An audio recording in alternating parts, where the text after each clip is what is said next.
گواهینامه بین المللی یا ترجمه گواهینامتون. ببین دو حالت داره، یا شما گواهینامتون رو برمی‌دارید می‌برید دارالترجمه براتون ترجمه میکنه و یه کاغذ A4 میگیرید که بعدش این رو میبرید به تایید وزارت امور خارجه میرسونید و دادگستری مهر میزنید و بعدش میبرید لگال میکنید، میشه گواهینامه بین المللی. و این هزینهش برای شما چقدره؟ زیاده، خیلی زیاد. شما هزینه ترجمه بدی، هزینه مهره رو بدی، بعد 90 یورو پول برچسب لگال بدی تا این گواهینامه اصلا اعتبار داشته باشه. ترجمه گواهینامه ایرانی شما در کشوری که میخواید برید اونجا اقامت بگیرید نهایت 6 ماهه. یعنی چی؟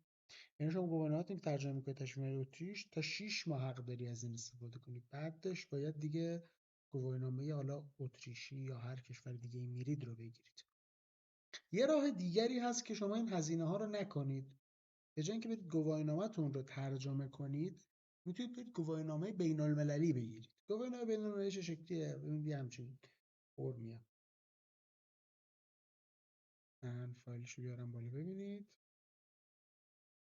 اینجوریه، یه دفترچه است که روش ذکر میشه اسمتون، مشخصاتتون، تاریخ تولدتون، عکستون و مثلا میگه ماشین تایپ بی و B1 و ماشینای سبک رو میتونید سوار شید اگه موتور دارید. بر 3 مجوزهایی که دارید اینا فعال میشه براتون. یعنی از این مهرا میزن. مسئول صدور گواهینامه بین المللی در کشور ما کانون جهانگردی هستش.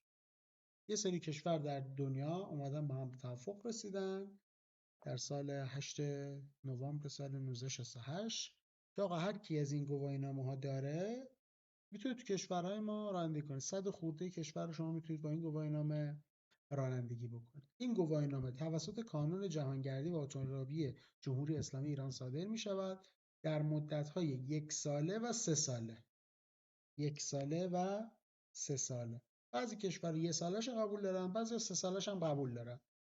زده از تاریخ صدور 3 سال اعتبار داره. مثلا گواهینامه من اینجوریه.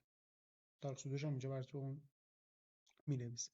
این به مراتب خیلی هزینه‌اش کمتره. من فکر کنم 1,000,000 تومان شد کلا گرفتم و خیلی هم روندش سریعه. شما تو گوگل سرچ می‌کنید گواهینامه بین‌المللی، سایت کانون جهانگردی سئوش خوبه میاد بالا درجا. چند تا حالت داره، یا آدرسش رو پیدا می‌کنید، اصل گواهینامه‌تون رو برمی‌دارید، تشریف میبرید اونجا گواهینامه رو میدید، پرینت میگیرن گواهینامه رو بهتون میدن. همین مراحلش. خیلی سریع‌تر از این دیگه نداره. یا وقت ندارید، حوصله ندارید، نمیخواید برید، تهران نیستید یا هر چیز دیگه، به صورت غیر حضوری درخواست میدید. درخواستتون چجوریه؟ میزنید تو سایت. برای دوستان تهرانی با پست رایگانه، برای حالا خارج از تهران احتمالاً هزینه پست ازتون میگیرن دیگه. ثبت نامو میزنید، نام، شماره حمله، نام خانوادگی، پست، نام بلاتین، اینا رو بر اساس گذرنامه‌تون وارد کنید دیگه طبیعتاً. کد ملی و اینا رو مشخصات میزنید و ثبت نامتون چی میشه؟ انجام میشه. بذار من اطلاعات ورودمو بزنم وارد بشم. وارد که میشه خودش یه پاپ آپ براتون توضیحات نوشته. در صورت تمایل به دریافت آنی اسناد، این امکان با ارائه اصل مدرک مورد نیاز و مراجعه حضوری به دفتر صدور اسناد قانون یا کارگزاری‌های مجاز در سطح کشور فراهم می‌باشد. اصل مدارک نورد در اینجا درجا براتون صادر می‌کنه. اگر دریافت غیر حضوری می‌خواید 10 روز طول می‌کشه، بعد با پست براتون ارسال میشه. بعد دیگه اگر درخواستتون رو به صورت غیر حضوری بزنید، حضوراً نمیتونید برید بگیرید. دیگه همین، نکته خاص دیگه اینجا نداره.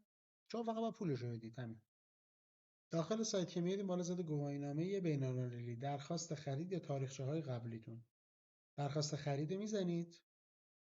برای اینکه گواهینامه‌تون صادر بشه باید حداقل برای گواهینامه 1 ساله بین‌المللی، گواهینامه ایرانیتون باید حداقل 1 ماه و 3 روز اعتبار داشته باشه و برای گواهینامه 3 ساله بین‌المللی، گواهینامه ایرانیتون باید حداقل 3 سال اعتبار داشته باشه.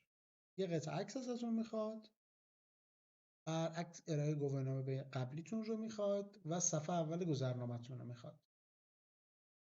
یه 3-4 تا دونه سوال اینجا ازتون میپرسه.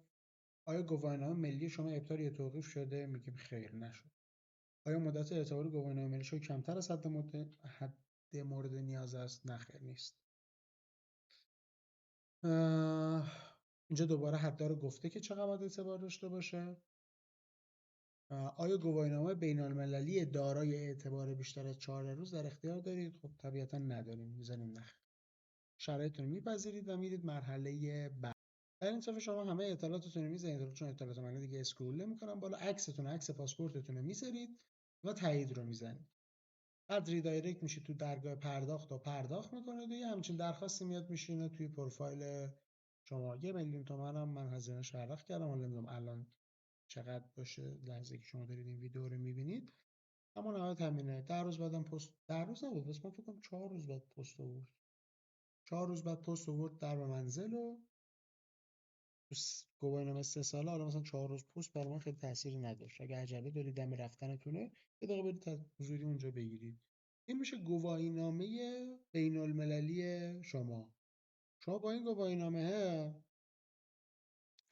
در اتریش میتوانید نهایتاً 6 ماه رانندگی کنید. اما مزیتش چیه حالا؟ مزیتش اینه که در سایر کشورهایی که اقامت ندارید میتوانید تا 3 سال رانندگی کنید.